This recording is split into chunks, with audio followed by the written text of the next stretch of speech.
ಓಂ ಶ್ರೀ ಗುರುಭ್ಯೋ ನಮಃ. ಓಂ ನಮೋ ಕಾಳಿಕಾಯೇ ನಮಃ. ವೀಕ್ಷಕರಿಗೆಲ್ಲ ಶ್ರೀ ಅಂಬಾ ಭವಾನಿ ಜ್ಯೋತಿಷ್ಯಂ ಚಾನಲ್ಗೆ ಆತ್ಮೀಯವಾದಂತಹ ಸ್ವಾಗತ. 2026 ಮೇ 15ರಿಂದ ಶುಕ್ರ ಗುರುವಿನೊಂದಿಗೆ ಮಿಥುನ ರಾಶಿಯಲ್ಲಿ ಸಂಚರಿಸೋದ್ರಿಂದ ಮಿಥುನ ರಾಶಿಯವರ ಫಲಗಳು ಹೇಗಿದೆ ಎಂಬುದನ್ನು ಮತ್ತು ಮೇಜರಾದಂತಹ ಯಾವುದಾದ್ರೂ ಬದಲಾವಣೆ ಇದೆಯಾ ಈ ವಿಚಾರವನ್ನು ಈ ಸಂಚಿಕೆಯಲ್ಲಿ ತಿಳಿದುಕೊಳ್ಳೋಣ. ಈ ಗುರು ಮತ್ತು ಶುಕ್ರನ ಕಾಂಬಿನೇಷನ್ನಿಂದ ಸಿಗ್ತಕ್ಕಂತಹ ಫಲಗಳ ಪೂರ್ಣ ವಿಚಾರವನ್ನು ತಿಳಿದುಕೊಳ್ಳಲು ತಪ್ಪದೇ ಈ ವಿಡಿಯೋವನ್ನು ಲೈಕ್ ಮಾಡಿ. ಹಾಗೆ ನೀವಿನ್ನೂ ನಮ್ಮ ಚಾನಲ್ ಸಬ್ಸ್ಕ್ರೈಬ್ ಮಾಡಿಕೊಳ್ಳದೇ ಇದ್ದಲ್ಲಿ ಈ ಕೂಡಲೇ ನಮ್ಮ ಚಾನಲ್ ಸಬ್ಸ್ಕ್ರೈಬ್ ಮಾಡಿಕೊಳ್ಳಿ. ನಿಮಗೆಲ್ಲ ತಿಳಿದಿರುವ ಹಾಗೆ ಈ ಮಿಥುನ ರಾಶಿಯಲ್ಲಿ ಮೃಗಶಿರ ನಕ್ಷತ್ರದ 3, 4ನೇ ಪಾದಗಳು, ಆರಿದ್ರ ನಕ್ಷತ್ರದ 4 ಪಾದಗಳು ಮತ್ತು ಪುನರ್ವಸು 1, 2, 3ನೇ ಪಾದಗಳೊಂದಿಗೆ 9 ನಕ್ಷತ್ರ ಪಾದಗಳಿರುತ್ತವೆ. ಈಗ ತಿಳಿಸುವಂತಹ ಫಲಗಳು ಈ 9 ನಕ್ಷತ್ರ ಪಾದಗಳಿಗೆ ಅನ್ವಯಿಸುತ್ತವೆ. ಈಗ ಮುಖ್ಯವಾಗಿ ಗ್ರಹಗಳ ಸ್ಥಾನ ಬದಲಾವಣೆ ಎಂದರೆ ಶುಕ್ರ ಮೇ 15ರಿಂದ ನಿಮ್ಮ ಜನ್ಮರಾಶಿಯಲ್ಲಿ ಗುರುವಿನೊಂದಿಗೆ ಸಂಚರಿಸಲಿದ್ದಾರೆ. ಇದೇ ಮೇ 15ರಿಂದ ನಿಮ್ಮ ರಾಶ್ಯಾಧಿಪತಿ ಬುಧ ವೃಷಭ ರಾಶಿಯಲ್ಲಿ ಸಂಚರಿಸಲಿದ್ದಾರೆ. ಹಾಗೆ ರವಿ ಗ್ರಹವೂ ಸಹ ಮೇ 14ರವರೆಗೆ ಮೇಷದಲ್ಲಿದ್ದು ಮೇ 15ರಿಂದ ವೃಷಭ ರಾಶಿಯಲ್ಲಿ ಸಂಚಾರವನ್ನು ಮಾಡ್ತಾರೆ. ಈ ಗ್ರಹಗಳ ಪ್ರಭಾವದಿಂದ ಮಿಥುನ ರಾಶಿಯವರಿಗೆ ಒಂದು ಪ್ರಮುಖ ಎಚ್ಚರಿಕೆ ಎಂದರೆ, ನಾನು ಈಗಾಗಲೇ ಈ ಹಿಂದೆ ಮಾಸಫಲಗಳಲ್ಲಿ ತಿಳಿಸಿದ್ದೆ, ನೀವು ಈ ಸಮಯ ತೆಗೆದುಕೊಳ್ತಕ್ಕಂತಹ ಒಂದು ನಿರ್ಣಯ ನಿಮ್ಮನ್ನು ಉನ್ನತ ಮಟ್ಟಕ್ಕೆ ತೆಗೆದುಕೊಂಡು ಹೋಗಬಹುದು, ಅಥವಾ ಅದೇ ಒಂದು ನಿರ್ಣಯ ನಿಮ್ಮ ಸರ್ವಸ್ವವನ್ನು ಕಳೆದುಕೊಳ್ತಕ್ಕಂತಹ ಸ್ಥಿತಿಯನ್ನು ಸಹ ತಂದುಕೊಡಬಹುದು. ಮೇ 15ರಿಂದ ಮೇ 31ರವರೆಗೆ ಯಾವುದೇ ಒಂದು ನಿರ್ಣಯವನ್ನು ತೆಗೆದುಕೊಳ್ತಕ್ಕಂತಹ ಮೊದಲು ಅದನ್ನು 1-2 ಬಾರಿ ಸಮಾಧಾನದಿಂದ ಆಲೋಚಿಸಿ ನಂತರ ತೀರ್ಮಾನಿಸುವುದು ಸೂಕ್ತ. ಅಗತ್ಯವಿದ್ದರೆ ನಿಮ್ಮ ಹಿತೈಷಿಗಳಿಂದ ಅವರ ಅಭಿಪ್ರಾಯಗಳನ್ನು ಸಹ ತೆಗೆದುಕೊಳ್ಳಿ. ಚೆಕ್ ಇಟ್ ವೈಸ್, ಸೂಕ್ಷ್ಮ ಆಲೋಚನೆ ಬಹಳ ಮುಖ್ಯ. ಇನ್ನು ಮಿಥುನ ರಾಶಿಯವರಿಗೆ ಮೇ 14ರವರೆಗೆ ಸ್ವಲ್ಪ ಮಟ್ಟಿನ ಹಣಕ್ಕೆ ಟೈಟ್ ಆಗಿರಬಹುದು, ಬರಬೇಕಾದಂತಹ ಯಾವುದಾದ್ರೂ ಹಣ ತಡವಾಗಿರಬಹುದು. ಆದರೆ ಮೇ 15ರ ನಂತರ ಹೆಚ್ಚಿನ ಧನಲಾಭವನ್ನು ಕಾಣಬಹುದು. ಇದು ಆರ್ಥಿಕ ಪರಿಸ್ಥಿತಿ. ಈ ಸಮಯ ನೀವು ಊಹಿಸದೇ ಇರತಕ್ಕಂತಹ ಯಾವುದಾದ್ರೂ ಹಣ ನಿಮಗೆ ಆಕಸ್ಮಿಕವಾಗಿ ಬರ್ತಕ್ಕಂತಹ ಸಾಧ್ಯತೆಗಳಿವೆ. ಈ ಹಿಂದೆ ನೀವು ಯಾರಿಗಾದರೂ ನೀವು ಕೊಟ್ಟಂತಹ ಹಣವಿದ್ದಲ್ಲಿ, ಆ ಹಣ ಎಷ್ಟೇ ಪ್ರಯತ್ನ ಮಾಡಿದರೂ ಸಹ ನಿಮಗೆ ಹಿಂತಿರುಗದೇ ಇದ್ದಲ್ಲಿ ಅಂತಹ ಹಣ ನಿಮಗೆ ಈ ಸಮಯ ಮರಳಿ ಬರ್ತಕ್ಕಂತಹ ಅವಕಾಶಗಳು ಹೆಚ್ಚಾಗಿರುತ್ತವೆ. ಇನ್ನು ಶುಕ್ರನ ಅನುಗ್ರಹದಿಂದ ಕುಟುಂಬದಲ್ಲಿದ್ದಂತಹ ಕೆಲವೊಂದು ಕಲಹಗಳು, ಮಿಸ್ಅಂಡರ್ಸ್ಟ್ಯಾಂಡಿಂಗ್ಸ್ಗಳೆಲ್ಲವೂ ದೂರವಾಗಲಿದ್ದು ಕುಟುಂಬದಲ್ಲಿ ಶಾಂತ ವಾತಾವರಣ ಕೂಡಿ ಬರ್ತದೆ. ಬಂಧುಗಳಿಂದ ಹೆಚ್ಚಿನ ಗೌರವ ಮತ್ತು ಪ್ರೀತಿಯನ್ನು ಸಹ ಕಾಣಬಹುದು.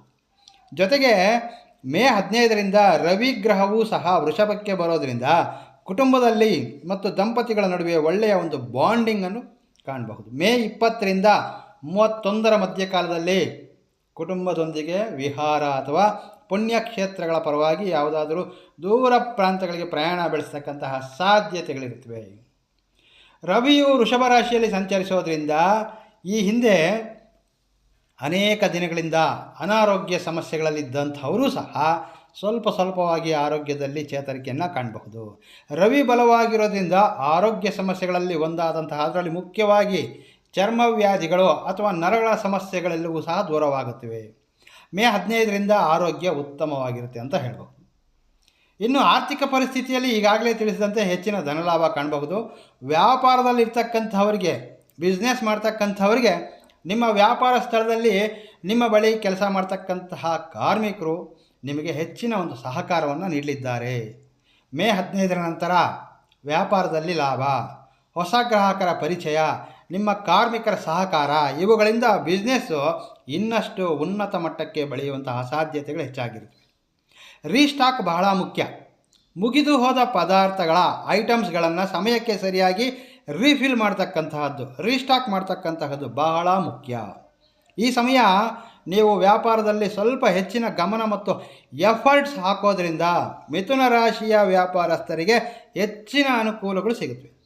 ಉದ್ಯೋಗದಲ್ಲಿರ್ತಕ್ಕಂಥವರಿಗೆ ರವಿಗ್ರಹ ಪ್ರಭಾವದಿಂದ ನಿಮ್ಮ ಶ್ರಮಕ್ಕೆ ಪ್ರತಿಕೂಲವನ್ನು ಪಡೆದುಕೊಳ್ತೀರಿ. ನಿಮ್ಮ ಶ್ರಮ ಮತ್ತು ಎಫರ್ಟ್ಸ್ಗಳು ಯಾವುದು ವ್ಯರ್ಥವಾಗೋದಿಲ್ಲ. ಈ ತಿಂಗಳಾಂತ್ಯದಲ್ಲಿ ಸ್ಯಾಲರಿ ಹೆಚ್ಚಾಗಬಹುದು, ಆದರೆ ಸ್ಯಾಲರಿ ಹೈಕ್ ಆಗಬಹುದು, ಅಥವಾ ಮ್ಯಾನೇಜ್ಮೆಂಟ್ನಿಂದ ಪ್ರಮೋಷನ್ ಬರ್ತಕ್ಕಂತಹ ಅವಕಾಶಗಳು ಸಹ ಬಲವಾಗಿವೆ. ಈ ತಿಂಗಳು 3 ಮತ್ತು 4ನೇ ವಾರದಲ್ಲಿ ಕೆಲವರು ಬೇರೆ ಸ್ಥಳಕ್ಕೆ ಪ್ರಯಾಣಿಸಿ ದೂರ ಪ್ರದೇಶಗಳಲ್ಲಿ ತಮ್ಮ ಉದ್ಯೋಗವನ್ನು ಮಾಡತಕ್ಕಂತಹ ಸಾಧ್ಯತೆಗಳಿರ್ತವೆ.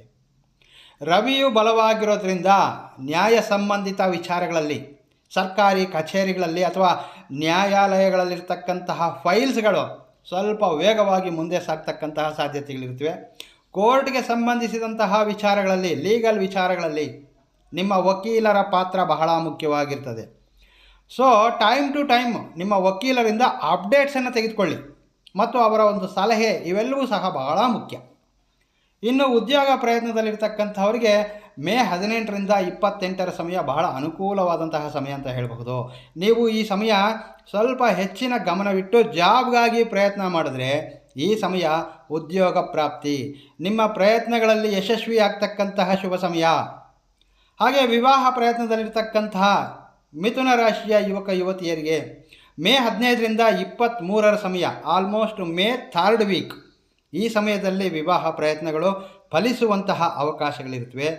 ಈ ಸಮಯ ವಿವಾಹ ಪ್ರಯತ್ನಗಳು ವಿವಾಹ ನಿಶ್ಚಯವಾಗ್ತಕ್ಕಂತಹ ಅವಕಾಶಗಳು ಸಹ ಬಲವಾಗಿವೆ. ಸೂರ್ಯನ ಅನುಗ್ರಹಕ್ಕಾಗಿ ಆರೋಗ್ಯ, ಉದ್ಯೋಗ ಮತ್ತು ವಿವಾಹ ಪ್ರಯತ್ನಗಳಲ್ಲಿ ಯಶಸ್ವಿಯಾಗಬೇಕಾದ್ರೆ ಈ ಒಂದು ಸಣ್ಣ ಒಂದು ರೆಮಿಡೀಸ್ನ ಫಾಲೋ ಆಗ್ಬೋದು. ಏನು ಅಂದರೆ ತುಂಬ ಸರಳವಾಗಿರ್ತಕ್ಕಂತಹದ್ದು, ಪ್ರತಿದಿನ ಸೂರ್ಯ ನಮಸ್ಕಾರ. ಇದರಿಂದ ನೀವು ಮಾಡ್ತಕ್ಕಂತಹ ಪ್ರಯತ್ನಗಳಲ್ಲಿ ಜಯ ಸಾಧಿಸಲು ಬಹಳ ಅನುಕೂಲವಾಗುತ್ತವೆ. ಈ 3 ಗ್ರಹಗಳು ರವಿ, ಗುರು, ಶುಕ್ರರ ಅನುಗ್ರಹದಿಂದ ನಿಮಗೆ ಹೆಚ್ಚಿನ ಶುಭ ಫಲಗಳು ಬರ್ತವೆ ಅಂತ ಹೇಳಬಹುದು. ಇದಿಷ್ಟು ಮಿಥುನ ರಾಶಿಯವರ ಫಲಗಳು. ವೀಕ್ಷಕರೇ, ಮಿಥುನ ರಾಶಿಯವರ ಫಲಗಳ ವಿಶ್ಲೇಷಣೆ ನಿಮಗೆ ಇಷ್ಟವಾದಲ್ಲಿ ತಪ್ಪದೇ ವಿಡಿಯೋವನ್ನು ಲೈಕ್ ಮಾಡಿ, ಹಾಗೆ ಶೇರ್ ಮಾಡಿ. ಮುಂದಿನ ಸಂಚಿಕೆಯಲ್ಲಿ ಭೇಟಿಯಾಗ್ತೇನೆ. ನಮಸ್ಕಾರ. ಸರ್ವೇ ಜನೋ ಸುಖಿನೋ ಭವಂತು.